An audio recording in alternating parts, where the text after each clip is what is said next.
sita kulikuwa na significant difference ya uotaji wake.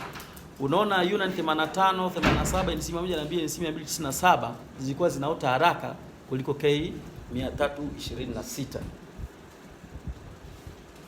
Hili jaribio lilifanywa jaribio kwenye sehemu mbili, kwa maana ya kwenye screenhouse au kitalu nyumba na mashambani. Na mashambani kwa sehemu mbili, kwa maana ya on station pale Tumbi kituoni kwa kulimonitor vizuri, na on farm kwa maana ya sehemu nyingine, yaani tuliweka Chunya na Kahama. Lakini kwenye screenhouse tulichukua samples za udongo za wilaya 6 za sehemu 6. Tulichukua Mpanda na Mtumbo, Chunya, Kahama, Kasulu,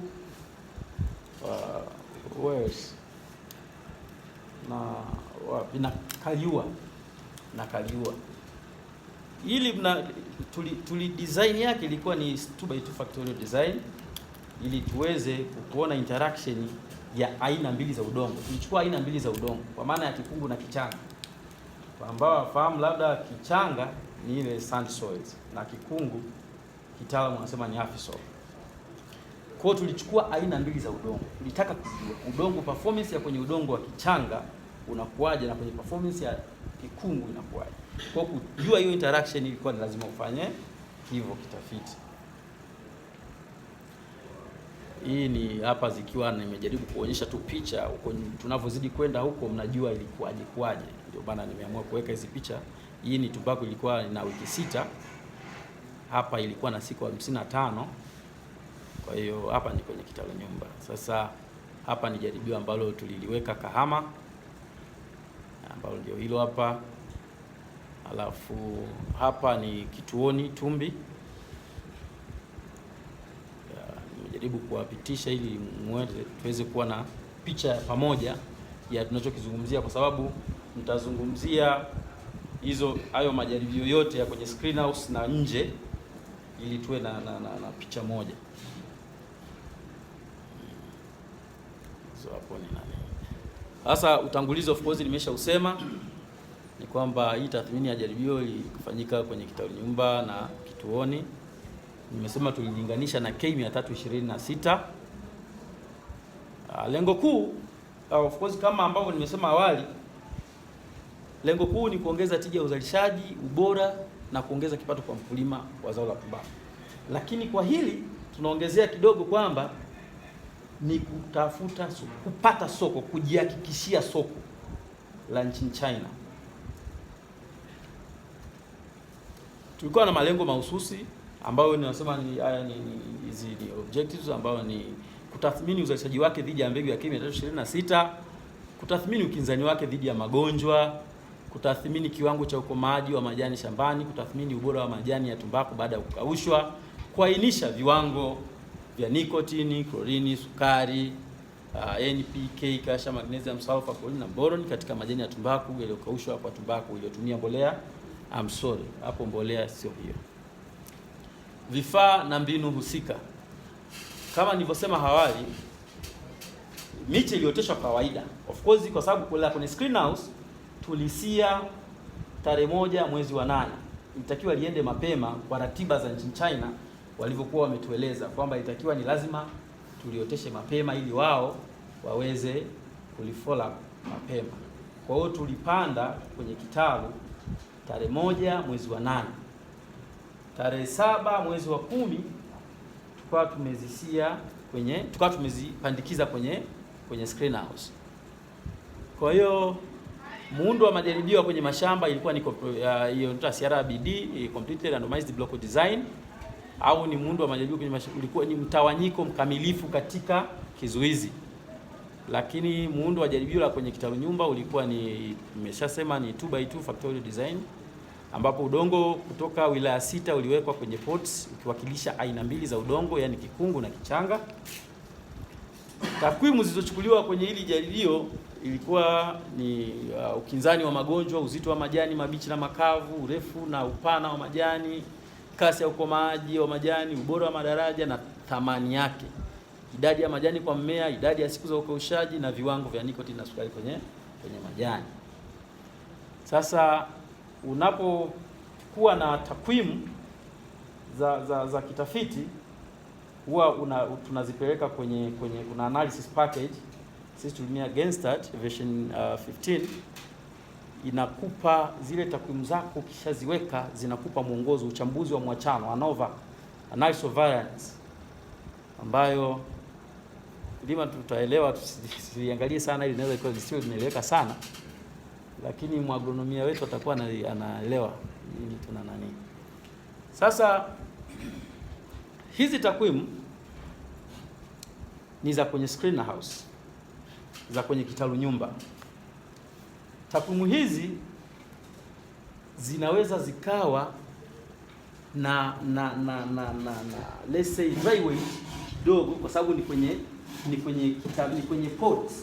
Kwenye pots una limit ile total uptake ya nutrients kwenye mmea wa tumbaku. Kwa unaweza kaona inaweza ikawa na dry weight kidogo, lakini haimaanishi kwamba ndivyo ilivyo. Tutaona kwenye link, tutaona kwenye uzalishaji wa sehemu nyingine. Kwa hizo hapo kuna dry weight, uchua green weight kama unavyoziona, grade index, nematode score. Sasa kwa general unaweza mkaona kwenye hii unaweza ukaona performance kwenye 6 variety kwenye both types of soil, kwenye udongo wa aina zote iliyo perform vizuri ni Yunnan 87 ikifuatiwa na NC 297. Huko ni kwenye screen house. Lakini nataka niwaonyeshe picha yote kwa sababu unaweza kuona takwimu za kwenye screen house zinaweza kuwa kidogo, lakini hapa nimejaribu, japo hamtaona vizuri, lakini tutajitahidi kuongea. Hapa ni kwenye screen house, results za kwenye screen house za dry weight. Hapa za kwenye udongo wa kichanga na kikungu. Pale kituoni tujaribu kuweka majaribio yetu kwenye pia shambani kwenye aina hizo udongo, kwa maana ya kikungu na kichanga. Labda tu mtu anaweza kujiuliza kwa nini. Ni uhalisia ni kwamba udongo kama ambavyo nimesema, udongo unaolima tumbaku Tanzania 70% ni kichanga na 30% ni udongo mwingine.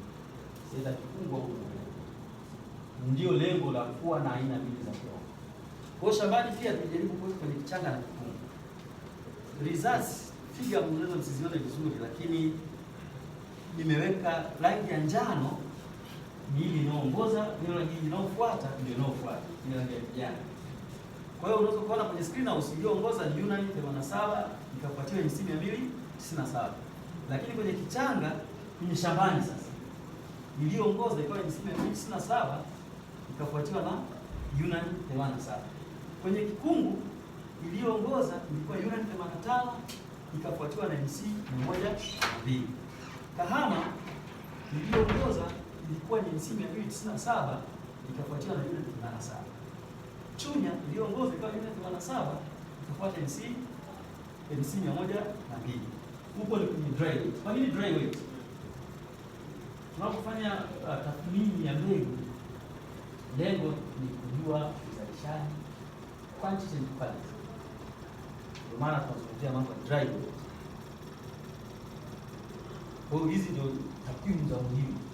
And then tunazungumzia grade index ambayo ni quantity na effect quality. Sasa katika maeneo yote kwenye screen house unaona inayoongoza ni Yunnan 85, inayofuatia ni NC 297 kwenye quality. Na kwenye kichanga inayoongoza ni Yunnan ni NC 297 na inayofuatia ni Yunnan 85. Kwa hiyo ni sehemu zote kwenye hata ukija kwenye kikungu ilikuwa inayoongoza ilikuwa ni Yunnan 85 ikafuata NC 297. Tukaja tukaangalia kwenye disease resistance, kwa sababu ndio vitu vya msingi ambavyo tunaangalia kwenye tathmini ya mbegu. Ipi inazalisha tumbaku nyingi, ipi inatoa ubora mzuri, ipi inavumilia magonjwa, ipi ina zile alkaloids ambazo ni suitable smoke characteristics ya kwa kwenye disease resistance. Unaweza kuona pia kutokea kwenye screen house Inayoongoza ni ile yenye njano ambayo ni 50-57 inafuatia unit 5. Kwenye kikungu inayoongoza ni unit 85, inafuatiwa zile zilikuwa ziko sawa kati ya unit 87 na 50-57. Sema unaweza kuona. Tukaja kwenye zile hapa. So of course ni just a summary, lakini tuna zipo nyingine sulfur, calcium tunashaziana. Lakini pale nimeweka zile za msingi.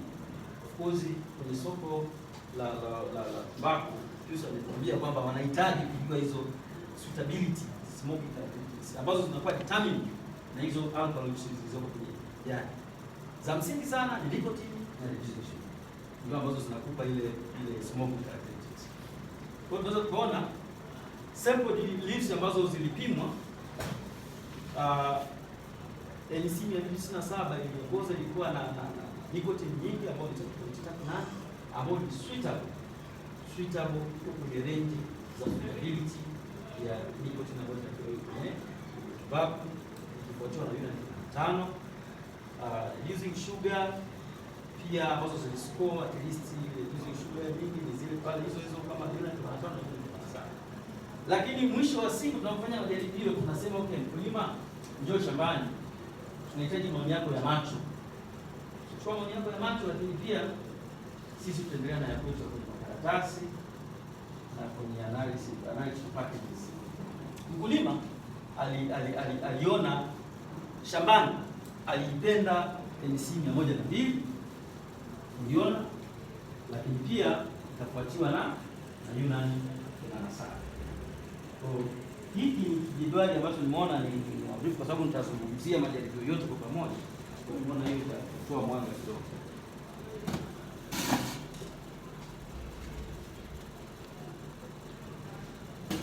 Sasa wakati tunafanya huu utafiti tulizingatia kwamba okay, tunapata soko la China. Tujaribu kuwa na eneo fulani kwamba hii ni zone, itakuwa ni zone ya mbegu za China. Kwa mfano premium ana zone yake kwamba ni Chunya na Songea na Panda, si ndio? Hizo ni zone za premium. Na tungependa iwe hivyo. Kwamba hata mbegu za China tuwe na eneo tegeo kwamba bwana ni operation za nani ziwe upande fulani. Ndio maana test kwenye iko zones zote. Sasa huu ni wastani, hii ni table of means inaonyesha interaction ya sites na aina za udongo. Interaction za site na aina ya udongo. Kwa hiyo unaweza kaona kwamba kija kwenye hii interaction sasa utaona kwamba hii ni kwa comparison ya sites against suicide types. Unaweza kaona kwamba na mtumbo kwenye udongo wa kichanga umeproduce the highest yield. Alafu kwenye kichanga pia Kasulu imeproduce the highest yield, lakini Kahama ikafuatwa na Chunya, Kahama kama inavyoonekana hapo.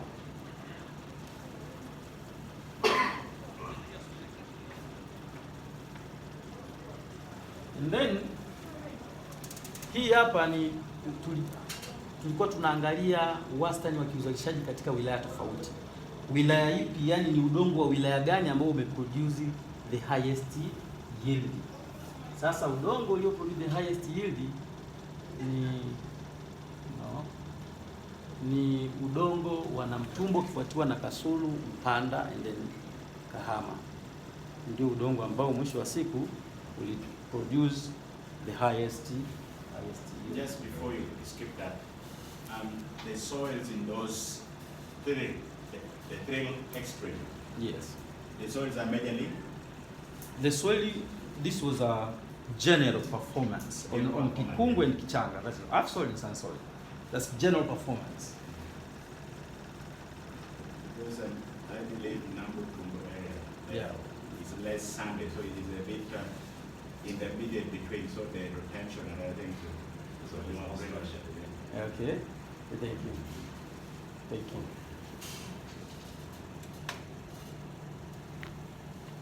Sasa huu ni wastani wa uzalishaji wa aina tofauti za mbegu kwenye udongo wa Kichanga na Kikungu. variety. Sasa variety gani ili produce the most? Hapa tunaangalia tu ni variety ipi ambayo sasa ilifanya vizuri kwenye hayo maeneo kwa maana ya maeneo ya kikungu na kichanga. The one with the red is kikungu and the one with blue is kichanga. Kwa unaweza kaona kwamba Yunani 85 imeperform vizuri sana kwenye kikungu, lakini pia kwenye kichanga imeperform vizuri kama ambavyo tunaweza tukaona pale, ikifuatiwa na NC 267 ambayo imeperform vizuri pia kwenye kikungu na kichanga as well, kwa kutoa yield ya ile pale ambayo inaonekana.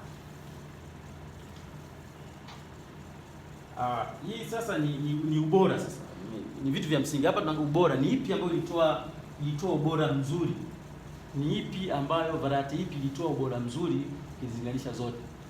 Tumeona Yunani 85 ndio iliscore ubora mzuri kwa kupata grade index ya 1.032, alafu ikifuatiwa na NC 267 ambayo iliscore 0.907, na ya tatu ni Yunani 87 ambayo iliscore 0.863 kwa hizo kwetu, japo ilizidiwa kidogo pale na Kenya 26, na because it's not our concern, that's why we put this here.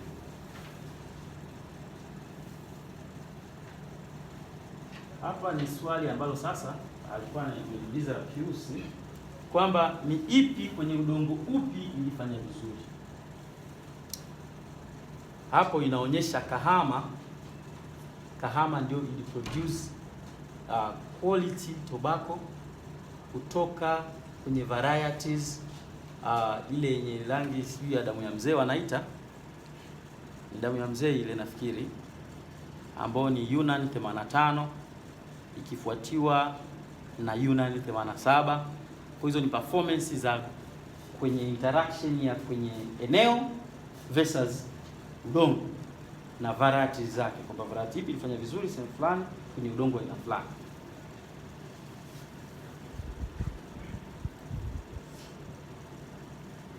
Sasa hapa ni tumbaku, ni mlinganisho wa ubora wa tumbaku iliyokaushwa katika maeneo tofauti, kama ambavyo mnaona hapa. Sasa tunataka tujue, mwisho wa siku tunataka tupate agroecological zone ya kulima tumbaku. Sasa ni wapi ambako kuliproduce the most quality tobacco.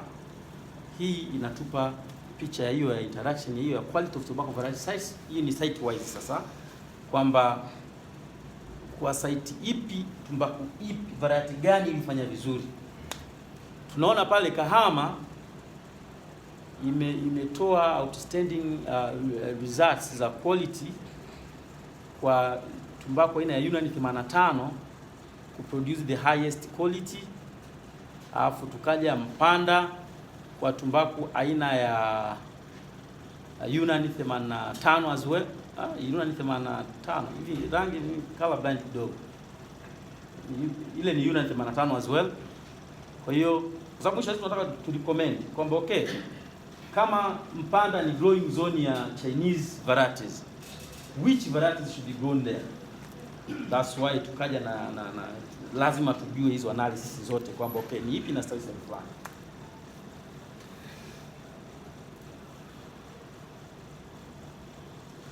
Hii ni ubora wa tumbaku uliokoshwa katika maeneo au wilaya. Hii ni grade indices. Sasa ubora hapa ni ubora tukuonyesha kwamba ipi sasa ilikuwa na ubora zaidi generally, pasipo kuangalia udongo ya namna gani. Kwa generally tunaona kwamba Kahama ili produce nani nzuri zaidi, tumbaku nzuri zaidi, ikifuatiwa na Namtumbo and then Mpanda. Hii tuna general sasa grade indices ambayo ina determine quality ya tumbaku produced. Haya ni matokeo ya nicotine na sukari, of course kwenye lax, cut and leaf. Unaweza mkaona ambao tunajua tobacco, pia tunajua na distribution ya hizo contents za nicotine na sukari. Ukiangalia palm position, kwa azija deviate, ziko at least within, and sugar pia iko within. Hizi ni tumbaku zilizokuwa zimekaushwa ambazo zilizalishwa Chunya pale kituoni kwetu Tanila. Sasa hii ni general sasa, na matokeo kwamba utafiti umebaini kuwa Yunani 85 yenye misimu 297 na nyingi 87 zimefanya vizuri kwenye uzalishaji na ubora wa tumbaku. Yunani 85 ikifanya vizuri kwenye aina zote za udongo, yani kwenye kikungu na kichanga, kifuatiwa na misimu 297 kama ambavyo tumeona kwenye machati na majedwali yaliyopita. Kwa hiyo utafiti umeonyesha uzalishaji mkubwa kwa maeneo ya Kahama na Mtumbo na Mpanda, hivyo kupendekezwa kuwa mbegu hizi zilimwe katika maeneo hayo na ndio iwe sehemu rasmi kwa ajili ya soko la nchini China. Asanteni sana kwa kunisikiliza. Naombeni nikaribishe maswali, maoni, chochote ambacho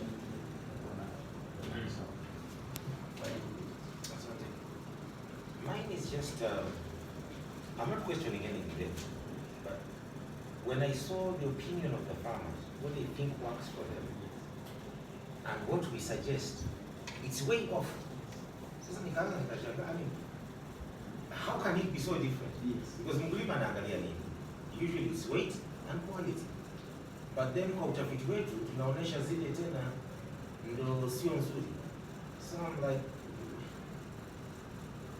kuna kitu hapo sielewi. Nashukuru. And then, Shapili, just a quick one. Again, I go back to my K326.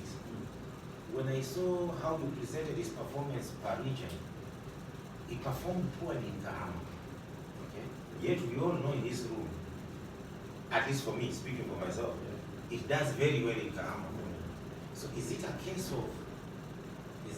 of, again, the variety being over multiplied? It is a control in this case, but even the control itself is not giving me results that, that make sense to me. That's my concern. Thank you. Let me respond to the questions. Tunapokuwa tunafanya tathmini ya mbegu, tunaangalia characteristics nyingi ambazo ni switchable. Vitu vikubwa vitatu: dry weight, quality na disease resistance. Of course, bila kusahau kanuni ambazo ni zile total output contents za kiwele.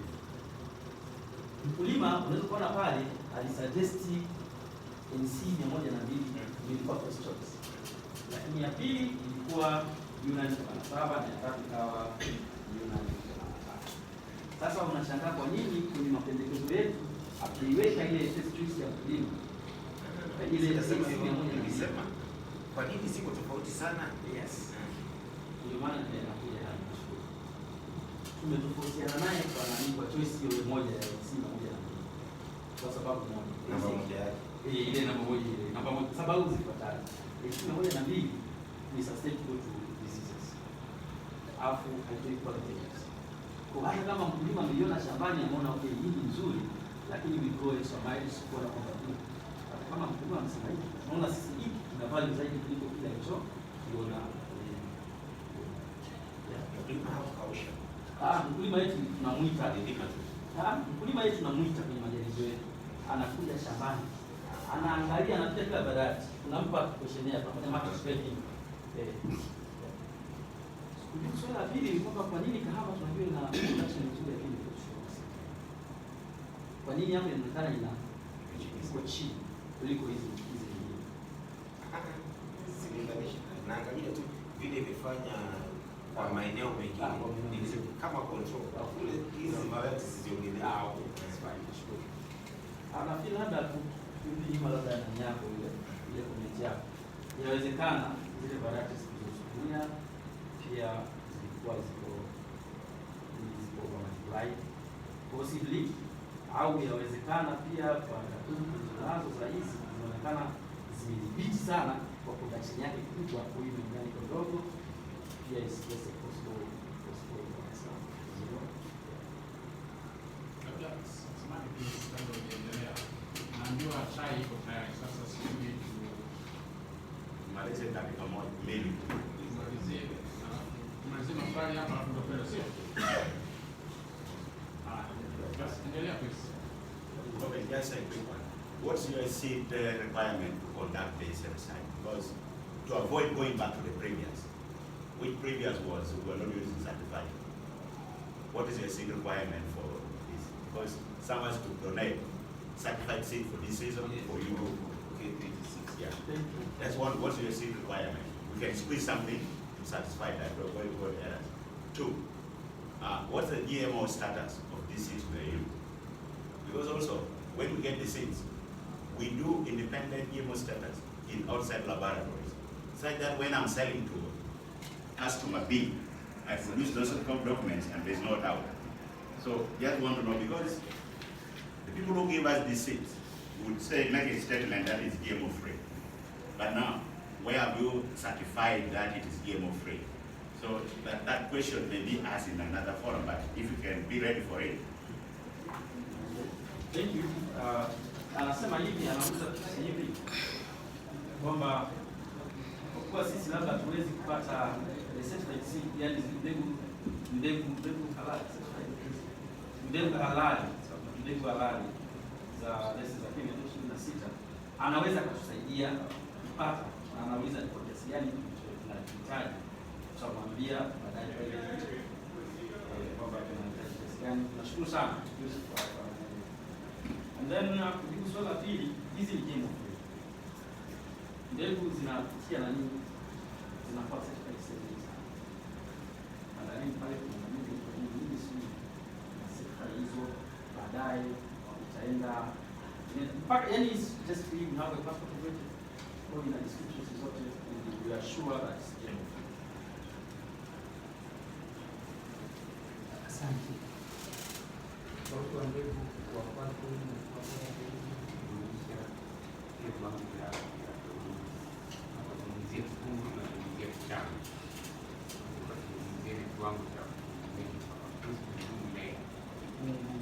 mmea kwa kichana.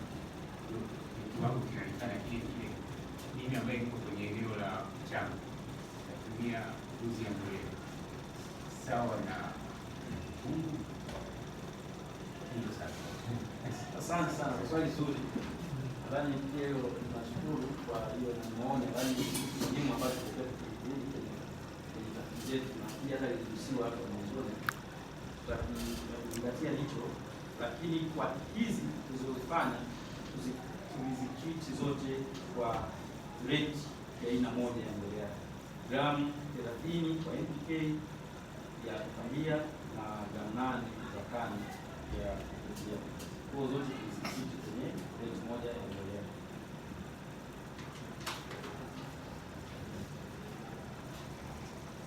Asanteni.